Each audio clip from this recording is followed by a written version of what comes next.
বিসমিল্লাহির রহমানির রহিম। আসসালামু আলাইকুম। আমি আলম কবিরাজ। পুরুষ ভাইদের বীর্যকে স্তম্ভন করার জন্য, বীর্যকে অনেক গাঢ় করার জন্য আমি এমন একটি ভেষজ নিয়ে আসছি, যেই ভেষজটি যদি কেউ মধু দিয়ে সকালবেলা সেবন করতে পারে, তার বীর্য হবে রবারের মতো গাঢ়। আল্লাহর গাছ কি না পারে। তা বন্ধুরা, এই গাছটির নাম হলো শিমুল মূল, অরিজিনাল কচি শিমুল মূল, অল্প বয়সের। যদি আপনারা এটা না পারেন, আমাদের 3 মাসের একটি চিকিৎসা আছে, দামও কম। যাদের দ্রুত বীর্যপাত হয়ে যায়, বীর্যকে স্তম্ভন করতে চাইতেছেন, অনেকক্ষণ মিলামেশা করতে চাইতেছেন, তাদের জন্য আমরা 2 পিস সালসা, 2 পিস শক্তিমূল হালুয়া, 2 পিস কস্তুরি হালুয়া, কামেশ্বরী মদক, পাওয়ার বড়ি 200 পিস এবং 1 পিস মেসেজ ক্রিম এবং মেসেজ একটা অয়েল থাকবে। 11 পিস মাল মিলায় আমাদের একটি যৌন রোগের চিকিৎসা।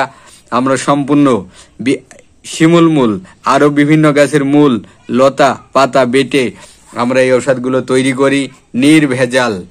যদি আপনারা নিতে চান, নিতে পারবেন। আমি আলম কবিরাজ। আমি আছি চুয়াডাঙ্গা জেলা, জীবননগর উপজেলা, রায়পুর বাজার। এখানে আমাদের চেম্বার। ভালো থাকবেন, আমাদের জন্য দোয়া করবেন। আমরা যেন সারা জীবন আপনাদের এই গাছ দিয়েই খেদমত করতে পারি।